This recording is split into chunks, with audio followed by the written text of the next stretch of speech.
যখন খুব বেশি মন খারাপ করবে তখন বাড়ির ছোট সদস্যদের নিজের কাছে ডেকে আনবেন। তাদের নিষ্পাপ হাসি, দুষ্টুমি, এলোমেলো কথাগুলো নিমেষেই আপনার মন ভালো করে দেবে। আমাদের জীবনে দুই পায়ের মতো জীবনযাপন করা উচিত। ঠিক যেমন এক পা এগিয়ে গেলে অহংকার করে না, ঠিক তেমনি অন্য পা পিছিয়ে থাকলেও লজ্জিত হয় না, কারণ তারা দুজনেই জানে তাদের অবস্থান একসময় পরিবর্তন হবে। জীবনে খুশি থাকতে চাইলে এই কয়েকটা কথা অবশ্যই মনে রাখবেন। কথা কম বলবেন, অপ্রয়োজনীয় কথা বলা থেকে নিজেকে দূরে রাখবেন। আপনাকে কেউ কিছু জিজ্ঞাসা করলে যতটুকু প্রয়োজন ততটুকু উত্তর দেবেন। হই হুল্লোড় করবেন না, শান্ত থাকার চেষ্টা করুন। সিরিয়াস মোমেন্টে বিচলিত হবেন না, চোখ বুজে ভাববেন কি করা উচিত। বিপদে পড়ে আতঙ্কিত হবেন না, শান্ত থেকে উপায় খুঁজতে থাকুন। আবেগপ্রবণ হবেন না, রাগ, কান্না, হতাশা এগুলোকে নিজের জীবনে বেশি প্রাধান্য দেবেন না। ব্যক্তিগত বিষয় কারো সাথে শেয়ার করবেন না।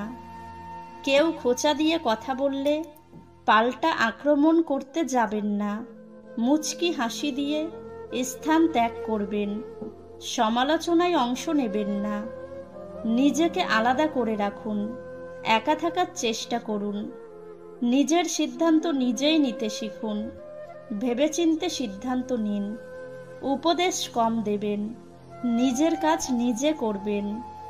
বেশি স্মার্ট বা হ্যাংলা হবেন না, পরিপাটি থাকার চেষ্টা করবেন। কোনো কিছু অপচয় করবেন না, সেটা যা কিছু হতে পারে। সবসময় পজিটিভ কথাবার্তা বলবেন। ধৈর্য ধরো, মনকে শক্ত করো। মনে রেখো, সময় সর্বদা এক অবস্থায় থাকে না।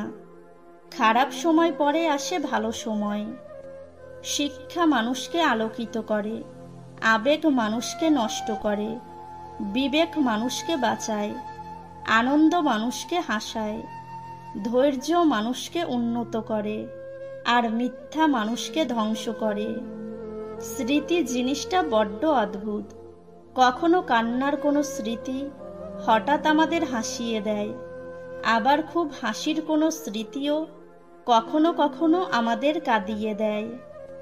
যে কখনো নিজের ভুল খুঁজে পায় না, তার চেয়ে ভয়ঙ্কর মানুষ এই পৃথিবীতে আর কেউ নেই। জীবনে কাকে কোথায় কখন কাজে লাগবে তা কেউ জানে না, তাই সবার সাথে ভালো ব্যবহার করতে শিখুন। জীবনে এমন বন্ধু বানাও যেন আয়না আর ছায়ার মতো হয়, কারণ আয়না কখনো মিথ্যা বলে না, আর ছায়া কখনো ছেড়ে যায় না।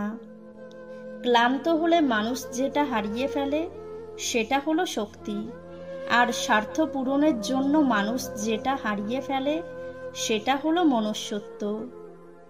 আমাদের জীবনটা খুব ছোট, তাই ভালোবাসা এলে তাকে আগলে রাখো, রাগ হলে তাকে দাবিয়ে রাখুন, ভয় এলে তার মুখোমুখি গিয়ে দাঁড়াও। মাটিতে পড়ে থাকা ধুলো তোমার কোনো ক্ষতি করে না, কিন্তু সেই ধুলো চোখে পড়লে তখন যন্ত্রণা দেয়। ঠিক তেমনি জীবনে কাউকে কখনো তুচ্ছ এবং দুর্বল ভেবো না, কারণ সৃষ্টিকর্তা কার ভাগ্যের চাকা কখন ঘুরিয়ে দেবে সেটা কেউ বলতে পারে না। জীবনে যতক্ষণ তুমি সফল থাকবে ততক্ষণ হাততালির অভাব হবে না, কিন্তু যখন তুমি ব্যর্থ হবে তখন ধরার জন্য একটা হাতও তুমি কাছে পাবে না। দরকার হলে একা থাকুন, কিন্তু মিষ্টি হাসি, মিথ্যে আশা, মিথ্যে ভালোবাসা, মিথ্যে বন্ধুত্ব এগুলো থেকে শত হাত দূরে থাকার চেষ্টা করুন। যে ব্যক্তি অন্যের অনুভূতির মূল্য দিতে পারে না সে কখনো কাউকে ভালোবাসতে পারে না। প্রথমে নিজের ক্যারিয়ার তৈরি করুন, তারপর ভালোবাসাকে সময় দিন, কারণ আজকের দিনে মানুষ তার সাথে থাকতে বেশি পছন্দ করে যার উজ্জ্বল একটা ভবিষ্যৎ আছে। সবসময় সব সম্পর্ক আঁকড়ে ধরতে নেই। সম্পর্ক বাঁচাতে কখনো কখনো দূরে থাকতে হয়। সব যুদ্ধে এগিয়ে যেতে নেই। জয়ের জন্য কখনো কখনো পিছিয়ে আসতে হয়। যতই সুখে থাকো না কেন, হারিয়ে যাওয়া মানুষের কথা মনে পড়লে চোখে জল অবশ্যই আসবে। পৃথিবীতে সবাই শুধু স্বার্থ বোঝে। শীতের সময় যে রোদকে মানুষ ভালোবাসে, গরমের সময় সেই রোদকেই গালাগালি করে। সুতরাং মানুষের কাছে তোমার মূল্য ততদিন যতদিন তোমাকে তার প্রয়োজন। পৃথিবীতে সবকিছু ভোলা সম্ভব, কিন্তু কারো বেইমানি আর প্রতারণা ভোলা সম্ভব নয়। একটা কথা কি জানো তো, পৃথিবীর রং বদলায় সূর্য ডুবলে, আর মানুষ রং বদলায় স্বার্থ ফুরালে। আগে মানুষের বয়স দেখে সম্মান করা হতো, আর এখন মানুষের আয় দেখে সম্মান করা হয়।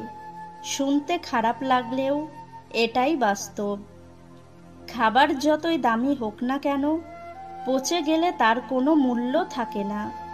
সেই রকমই শিক্ষার সাথে মনুষ্যত্ব না থাকলে সে শিক্ষার কোনো মূল্য থাকে না।